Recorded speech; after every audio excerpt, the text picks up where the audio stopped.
Welcome to the Story Surgeon podcast. I am your host, Ekta Bali, midwife, fantasy author, podcaster, and story enthusiast. And this is the show where I dissect and break open novels, movies, and TV shows and figure out what makes them work. A little news from me up first. This week I published 2 books. The first is the second book in my middle grade fantasy adventure series. It's called The Fae Princess, which is book 2 of the Pacific Princesses series. And the second is a non-fiction book for my midwifery students out there, a guide to the postnatal ward for midwifery students and new grads. You can find them both on my website along with notes from this episode at ektabali.com. That's ektabali.com. On this very first episode of The Story Surgeon, we are taking a deep dive into V.E Schwab's bestseller, The Invisible Life of Addie LaRue. Let's jump straight into it. Here's the blurb. A life no one will remember, a story you will never forget. France, 1714. In a moment of desperation, a young woman makes a Faustian bargain to live forever and is cursed to be forgotten by everyone she meets.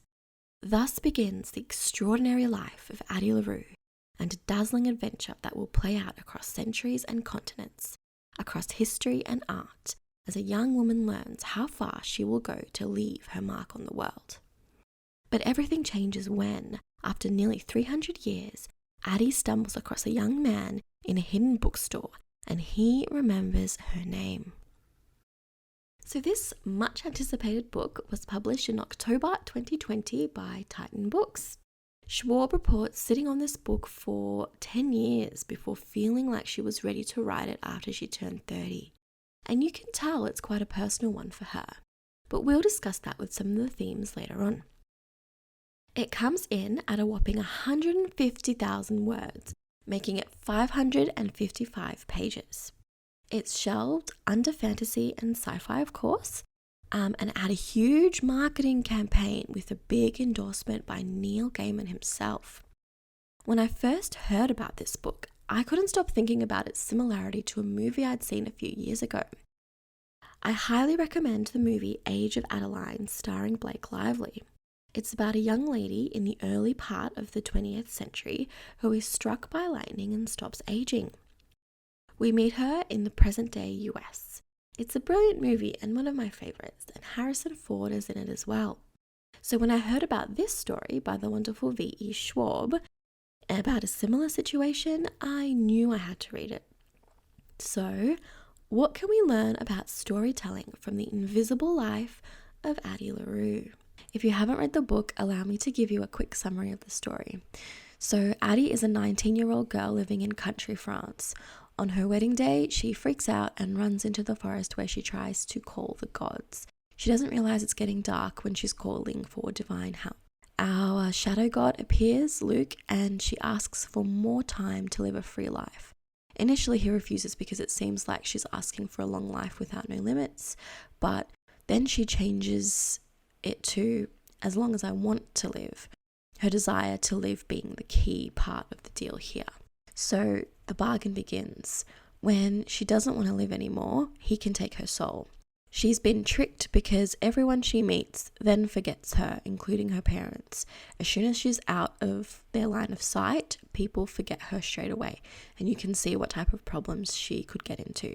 And so begins their long journey, as every year Luke comes to ask her if she still wants to keep going. His goal is to break her and convince her that she doesn't want to live anymore and give up her soul up to him. We work through 300 years of history that give us context for the current plot, which is when in 2014 New York, she meets Henry in his bookstore and realizes he does not forget her. So they begin their relationship together. Henry's friends continually forget her, so eventually she has no choice but to explain her curse/deal. He laughs and says that he has made a deal as well. We get all of Henry's backstory. Basically, his girlfriend rejects his marriage proposal, and in his drunken hopelessness, Luke finds him and gives him a deal to be loved by everyone, and in return he forfeits his life after 12 months. Henry's curse is that everyone who meets him does not see the real him. They see a projection or an illusion of what they need to see to love him. So on Henry's last night, Addie goes and finds Luke and makes a deal with him. Her deal is a mirror of the one she made 300 years ago, but this time she's the one that's tricked Luke. As long as he wants her by his side, she will stay with him in exchange for Henry's life back. Luke agrees, not knowing that Addie is going to spend the rest of her days proving he cannot love her and to try and break him and make him realize that he does not want her by his side. Henry writes Addie's story and publishes it in a book, and that's the end. So let's start with the premise. According to John Truby in his famous book, The Anatomy of Story, the premise is your story stated in one sentence. It is the simplest combination of character and plot and typically consists of some event that starts the action, some sense of the main character, and some sense of the outcome of the story. So here's the one for Addie LaRue. A girl makes a deal with the devil to live forever, but is cursed to be forgotten by everyone she meets. But what happens when a boy in 2014 New York remembers her? This premise is really high concept. It immediately catches your eye, the conflict is immediately evident, and anyone hearing this is going to be intrigued and have an expectation for a really interesting story. A high concept premise is one that has audiences rushing to read this book straight away. And all this is in one line. The lesson to note here is that a high concept premise sells the book. This is what an author quotes again and again in interviews and in general conversation. This is something that is important to get right. Next up, let's talk about the structure of this book. So there are 6 parts, and at the beginning of each part, there is a featured piece of artwork, which we come to learn later on is relevant to the theme. Usually she's done 1 chapter equals 1 scene, and if that's not the case, it's a sequence of scenes very close together in time. Each of her chapters is quite short, no more than 2,000 words, usually much shorter. Many are less than 1,000. She ends each part with a cliffhanger, a crucial piece of information that changes the direction of the plot.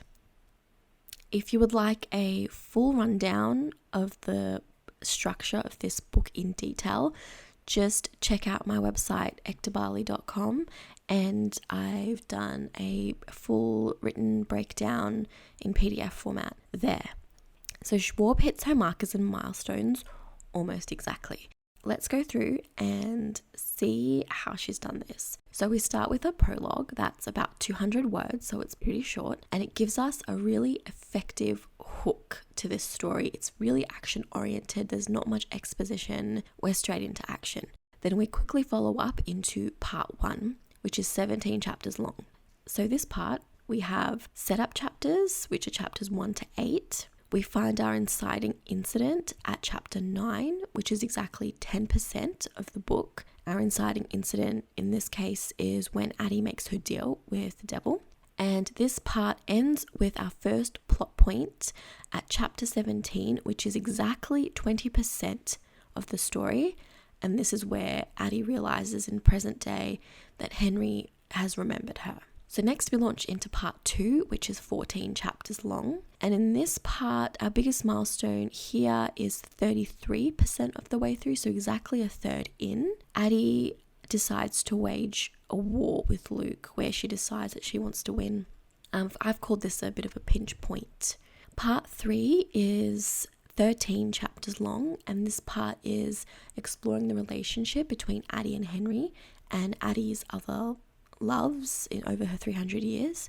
This part, we have our midpoint turn at exactly 50%. We get a 3-scene sequence where Addie tells Henry her story. Addie then goes back to her hometown as in a flashback and discovers that her father has died.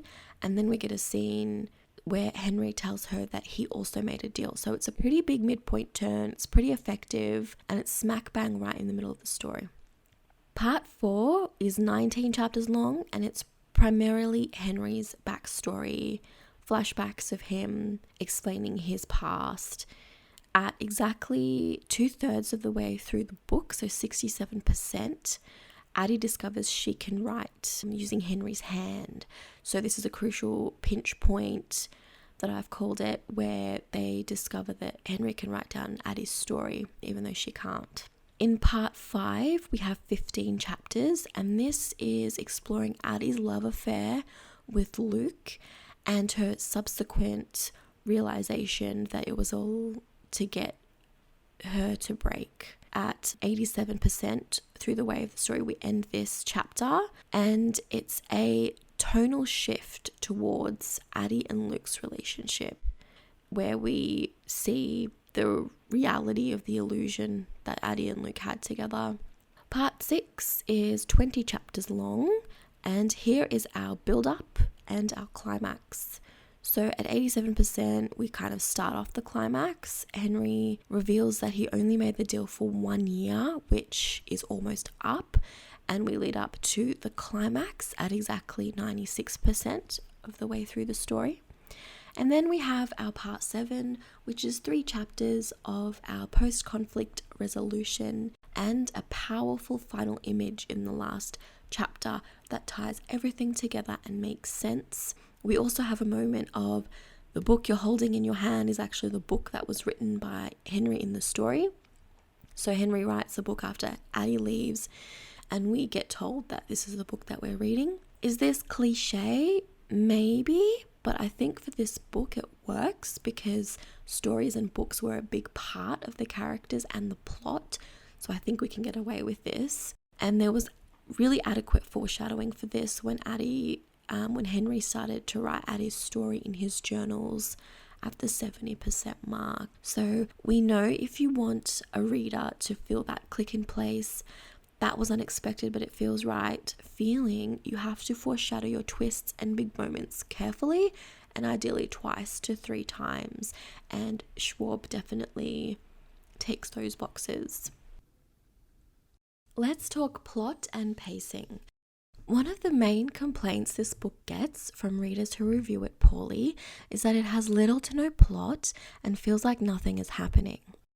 I was interested to know why people felt this way, and it's why I went through chapter by chapter to see if there were any clues there. And what I can tell you is this: it is a very character-driven story. We're talking about feelings and emotions a lot, and the reason it feels like nothing is happening is because of the way this story is written in this backwards and forwards 2 storyline style.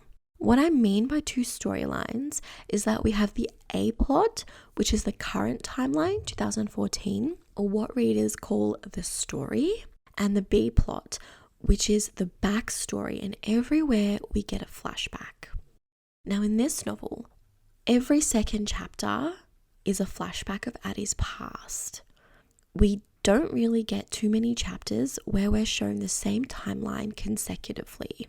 When we are given this, they are very short chapters. Now, character is backstory, and it's important for all of us to remember that flashbacks are incredibly valuable and necessary for our character and character development. But in this novel, the flashbacks and the current timeline are given almost equal page real estate. And I know this because I went through and counted. So if the plot doesn't feel like it's moving, it basically isn't for 50% of the book, which is where the author is giving us setup or context for the plot itself. The backstory is what gives the plot meaning, and it's what makes it matter to the reader. I would say that this style, this manner in which this story was written, is probably the only way this particular story could be told. Which is to say that either a reader is going to love it or hate it, and it's simply going to be for them or not.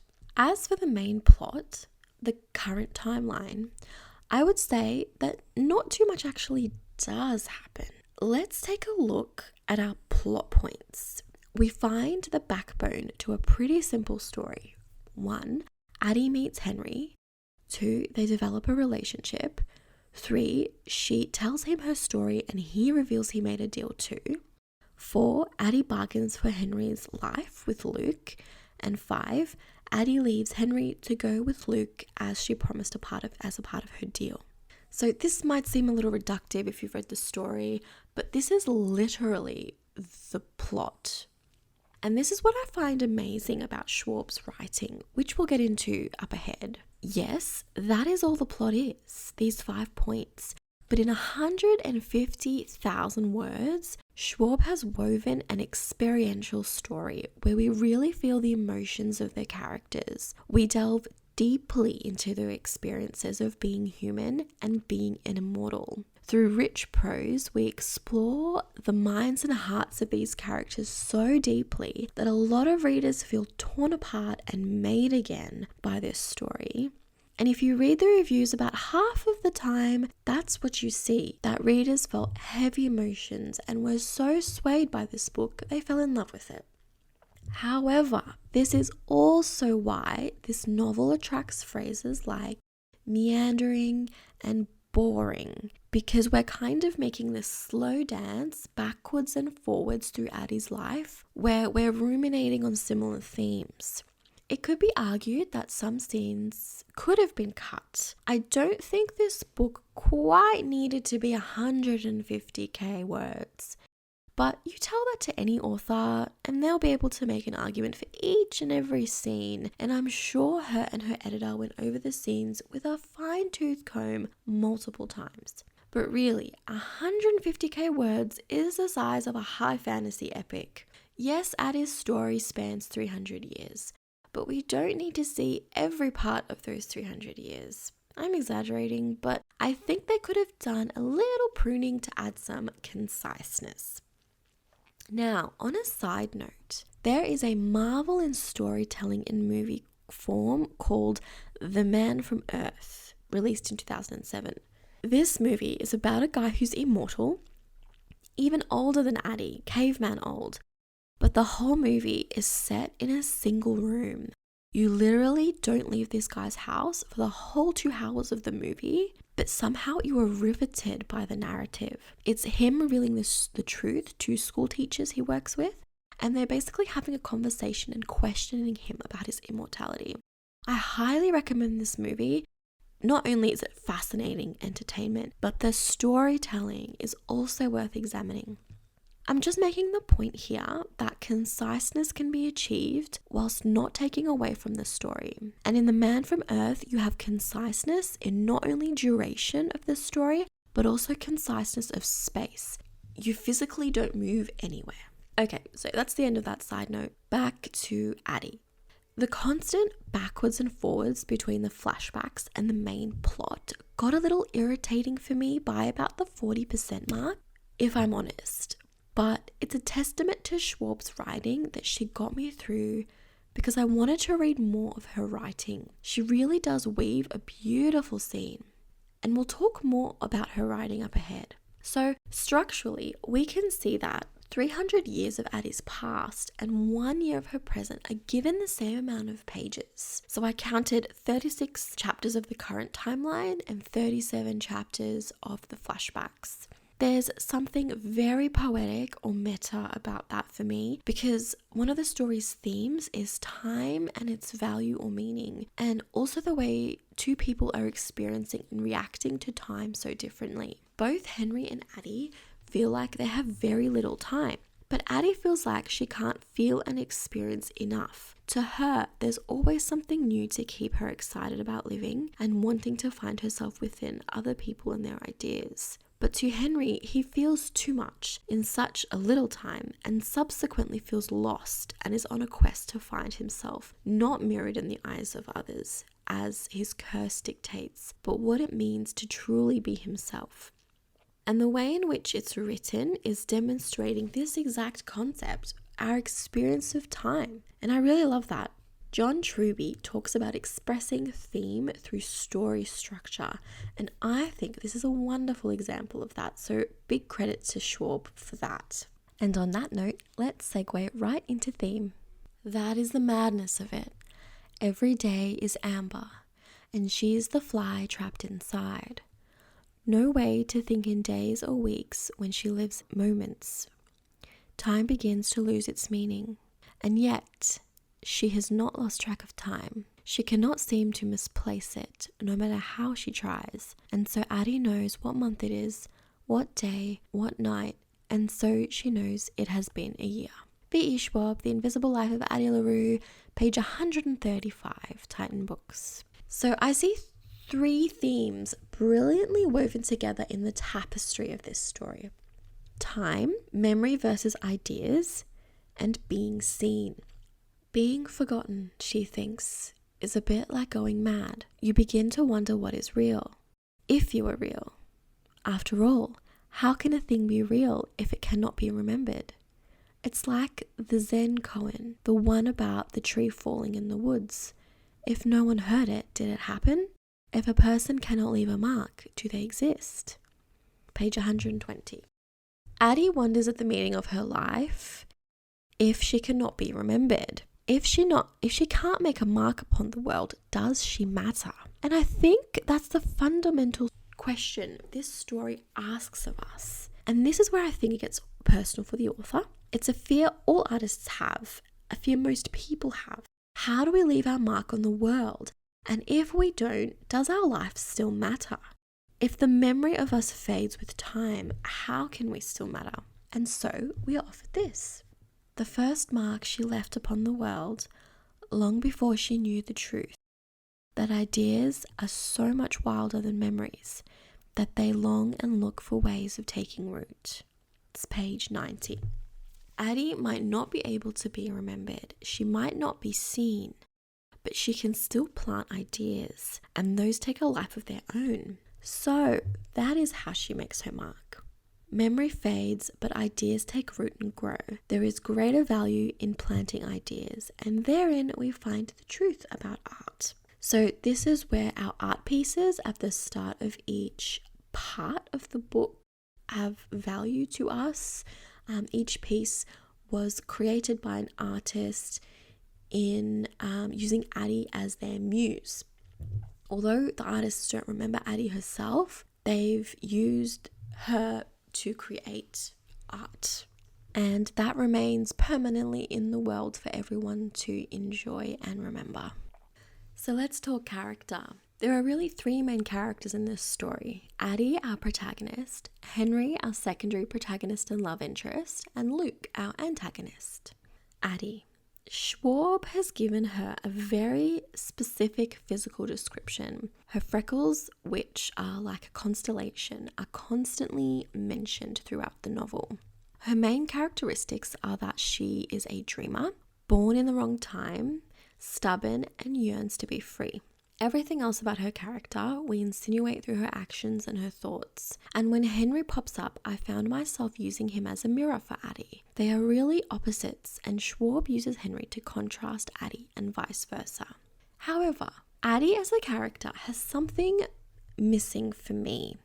She's supposed to be this immortal muse, this person who is constantly beating the devil, Luke, at his own game. For some reason, her spirit is so strong that over 300 years he cannot break her. Time and time again, Schwab shows us how strong Addie is, that despite a lifetime of constantly being forgotten, of being worn down, she just keeps going. But nothing in her backstory shows us this origin of her spirit, something a god cannot even break in 300 years. So I feel like we don't really know the real Addie. I would have liked to see why she's this way, but nothing in her backstory shows us this. We're only given a description of her as a dreamer, born in the wrong time. She simply wanted to be free of marriage. But why is she so different? We're not given an answer. It's just the way she is. We're shown her strength, but it's not backed up by anything solid. I think it would have been really interesting to show some origin to this spirit other than her just having been born this way. The flashbacks could have spent a chapter or 2 showing us this right at the start of the novel. To survive 300 years as she does, she has to be a pretty special person, but I really couldn't see the difference in the way she thought or behaved. We only have her outlook, her mindset as an explanation, as shown in this quote on page 237. But this is how you walk to the end of the world. This is how you live forever. Here is one day, and here is the next, and you take what you can, savor every stolen second, cling to every moment until it's gone.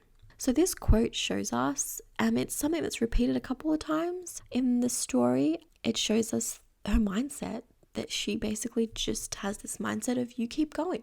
But how did she develop this grit as an illiterate country French girl in the 1700s? How did she get through the early years? We don't really know. It just seems to us as if she sprang out of the womb that way. So Henry. Now, Henry is accused of being a boring character, and I didn't actually realize it at the time because of how good Schwab's writing is. But honestly, I can see the truth of it when I'm thinking about it afterwards. Honestly, Victoria Schwab could make paint drying on a wall interesting, and I'm not even exaggerating. And we'll talk about this more up ahead. But Henry is a 30-year-old heartbroken nerd. According to his backstory, he has an acute sense of feeling everything, of feeling too much all the time. So when his girlfriend declined to marry him, it sent him into a downward spiral of feeling sorry for himself. He just wanted to be loved and wanted. Luke's reductionist way of describing Henry is Henry Strauss, so desperate to be wanted, sell your soul just to be loved. It sounds pretty pathetic, doesn't it? And see, at first I thought that too. But on further reflection, we could argue that this is the fundamental thing that everyone wants, to be loved. Didn't Marilyn Monroe say something of the very sort? And all around us, don't we see people desperately selling themselves to have that perception of being loved? Instagrammers, YouTubers, chasing those likes, chasing those followers. Why do we do it? To make our mark and to be loved.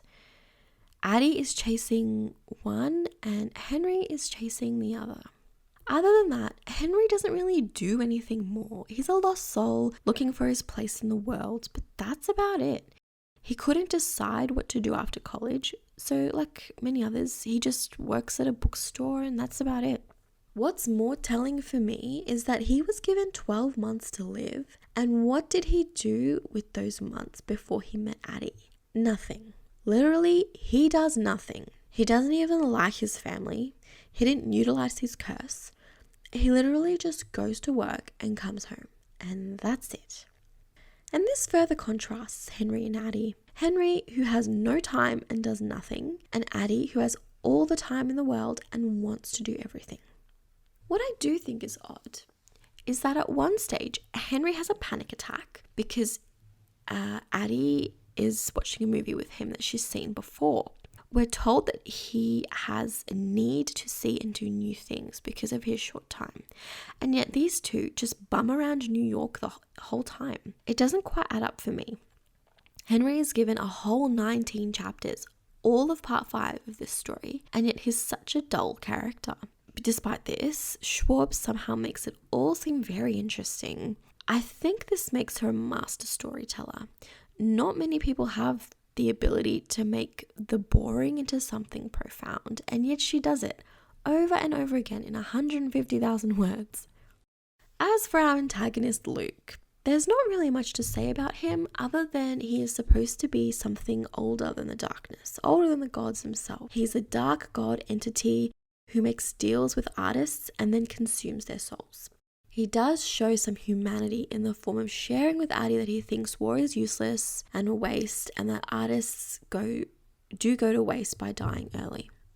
But we are constantly reminded that he is not a human with emotions, and that his primary goal is playing the game with Addie, where he wants to win her soul by breaking her spirit. And then at the end, we're made to believe he thinks he's in love with her, and Addie's goal becomes to win by breaking his spirit and showing him that he's not capable of love. I like that Schwab's version of an all-powerful entity has his weaknesses too. He has these almost human traits wrapped up in his capsule of demonic power. Now, finally, we get to talk about Schwab's writing. So I've sung Schwab's praises over and over again in this analysis. Her writing is magic. She's a wonderful storyteller. She can make paint drying interesting. But what is it that makes her writing so good? Look at this quote on page 82. She skirts the villages, the farms alone in their fields. There are whole stretches when the world seems to empty around her, as if an artist drew the barest lines of the landscape, then turned distracted from the task. I mean, that's beautiful prose right there. Masterful description at its finest. So clearly poetry is her strength. She uses metaphor really well, but it could be argued that she doesn't always use it concisely. Her writing has been criticized for being too flowery, and I think that's because this book is pretty heavy-handed on the metaphor and simile. Her writing style is obviously poetic, but I think at times it can be slightly overwritten. Sometimes simplicity can be just as fresh, beautiful, and meaningful. So here's another example of brilliant description, this time of character, from page 68 of This Invisible Life of Addie LaRue. She teased him about his loafers, his sweater, his wireframe glasses. He told her he was born in the wrong decade. She told him she was born in the wrong century. He laughed and she didn't, but there was something old-fashioned in his manner. Only 26, but when he talked, he had the easy cadence, the slow precision of a man who knew the weight of his own voice, belonged to the class of young men who dressed like their fathers, the charade of those too eager to grow old. And just as easily, she gives us these one-liners. Remy Laurent is laughter boiled into skin. It spills out of him at every turn. From page 209. She just makes it look effortless, doesn't she? So great writing isn't just about an author's ability to describe character and setting.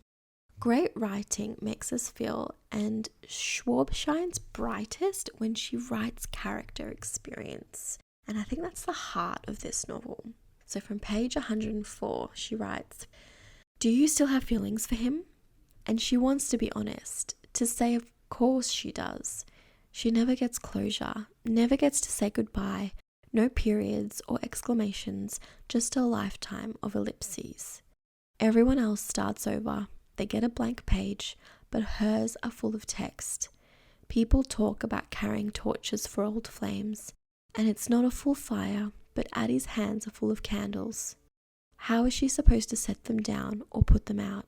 She has long run out of air. This is why I came to the book every time I put it down, to experience this depth, this beauty of experience in the written medium. Her ability to seamlessly integrate this poetic imagery into her writing is what makes her writing so highly praised. She really packs a punch when she writes this way. It's how she gets away with a story and characters that in the hands of another author could have come across as dull and boring. But in the same vein, you can see how it could really easily be overdone. If every other line had some poetic simile, you're going to tire your readers. And when you really want to pack an emotional punch, it's not going to be as effective because you've set the description and emotional bar so high.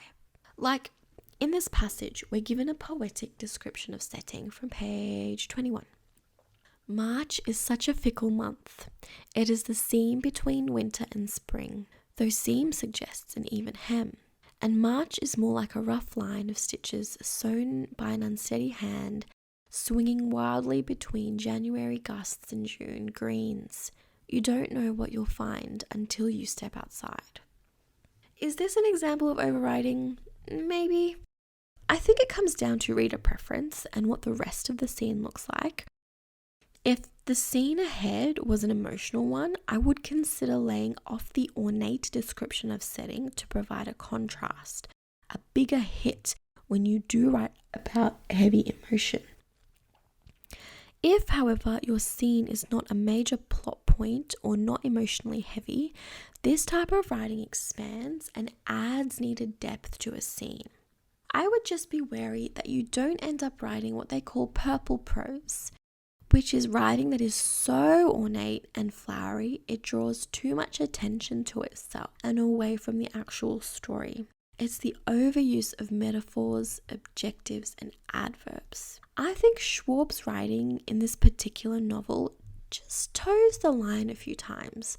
I'm not sure if this is a writing style particular to this novel or if her writing style is like this in general because I haven't read her other highly popular work, but it's definitely something I'm going to do now. And so we've come to the end of my What Can We Learn from the Invisible Life of Addie LaRue by V.E Schwab. Overall, I think this novel is full of lessons for writers. From it, you can learn what excellent writing looks like and how structure and theme can work together to weave a story with a high concept premise, and how characters can mirror each other to show contrast, adding depth to the narrative. And it definitely teaches us about how backstory is fundamental to plot and character, but also to be wary of the interaction between flashbacks, timelines, and pacing. I enjoyed reading Addie LaRue, and I can say that it's definitely worth checking out if you haven't already. Thank you for listening to this podcast. You can find the show notes and transcription of this episode, as well as a complete list of my published works on my website, ektabali.com. That's ektabali.com. Next episode, we're going to be doing a deep dive into the world of J.K. Rowling and dissecting my first and greatest love, Harry Potter. So I'll see you next week with Harry Potter and the Philosopher's Stone. See you then!